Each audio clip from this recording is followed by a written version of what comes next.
16 जून को स्विट्जरलैंड के जिनेवा शहर में दो सुपर लीडर्स के बीच शिखर वार्ता हुई। राउंड टेबल टॉक से पहले रूस के राष्ट्रपति व्लादिमीर पुतिन और अमेरिकी राष्ट्रपति जो बाइडेन के बीच जो तकरार चल रही थी वो अब भी जारी है और इसका सबूत ब्लू बैटल ग्राउंड में देखने को मिल रहा है। कुछ रोज पहले अटलांटिक सागर में अमेरिका ने जोरदार धमाका किया तो इसके जवाब में एंग्री पुतिन ने नॉर्थ पैसिफिक रीजन में न सिर्फ अपनी वॉर फ्लीट उतार दी बल्कि गोला बारूद और मिसाइलों से सनसनी भी मचा दी।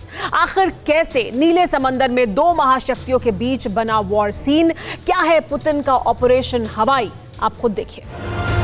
ये दुनिया के ताकतवर मुल्कों में शुमार रूस की नौसेना है जिसके नॉर्थ पैसिफिक में बम, गोला बारूद और मिसाइलों से सनसनी मचा रखी है।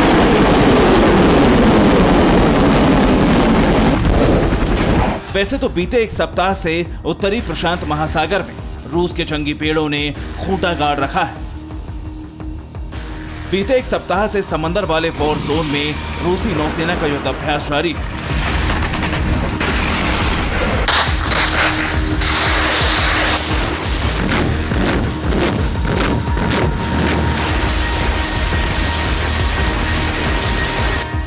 मगर इस बार एंग्रे पुतिन ने महाशक्ति अमेरिका को अपनी ताकत दिखाने के लिए ऐसा दांव चला जिसे देख सुपर पावर अमेरिका भी सन्न हो गए।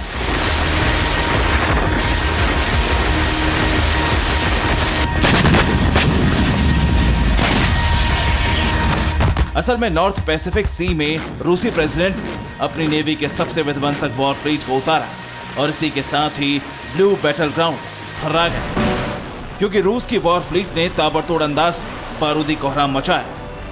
वॉर रिहर्सल को आक्रामक बनाने के लिए रूसी नौसेना ने समंदर के अलग अलग इलाकों में डमी शिप खड़े की और इन डमी शिप पर रूस के समुद्री योद्धाओं ने जोरदार प्रहार किए। रूसी नौसेना की इस वॉर फ्लीट ने ऐसी ड्रिल क्यों की? क्या रूस किसी बड़े अटैक के प्लान की तैयारी कर रहा है? नॉर्थ पैसिफिक में इस तरह की जंगी रिहर्सल करने का मकसद अपने परंपरागत दुश्मन अमेरिका को चेतावनी देना था। ये सवाल इसलिए भी खड़े हो रहे हैं क्योंकि हाल ही में 16 जून को पुतिन और बाइडेन के बीच शिखर वार्ता हुई थी। दोनों राष्ट्राध्यक्षों ने शांति से हर विवाद को हल करने की बात भी कही थी, लेकिन ऐसा क्या हुआ जिसके बाद पुतिन को आक्रामक होना पड़ा?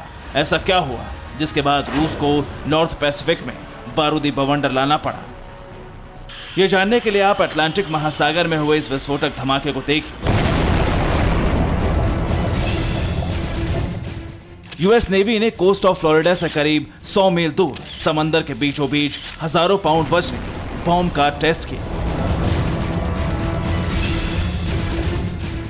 इस भीषण ब्लास्ट के बाद समंदर में करीब 3.9 तीव्रता का भूकंप आया। जानते हैं यूएस डिफेंस ने इस नेवल ऑपरेशन को क्यों अंजाम दिया? अपने दुश्मन को आगाह करने के लिए, सीधे वार्निंग देने के लिए।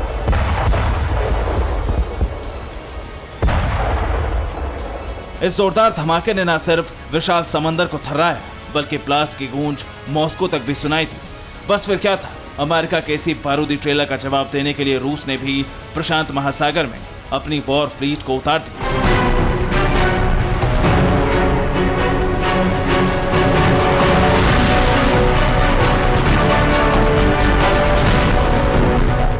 नॉर्थ पैसिफिक में जिस जगह रूसी सेना ने जंगी पेड़ों के साथ वॉर ड्रिल की उसे लेकर अमेरिकी मीडिया ने दावा किया है।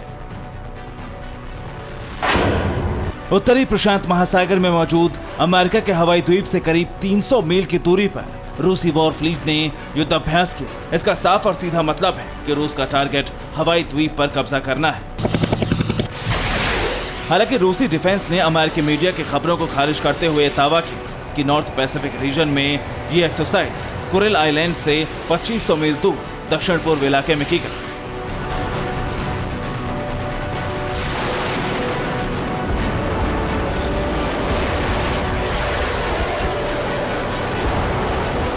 मगर अमेरिका को रूस का इस तरह आक्रामक होना रास नहीं आया। बस फिर क्या?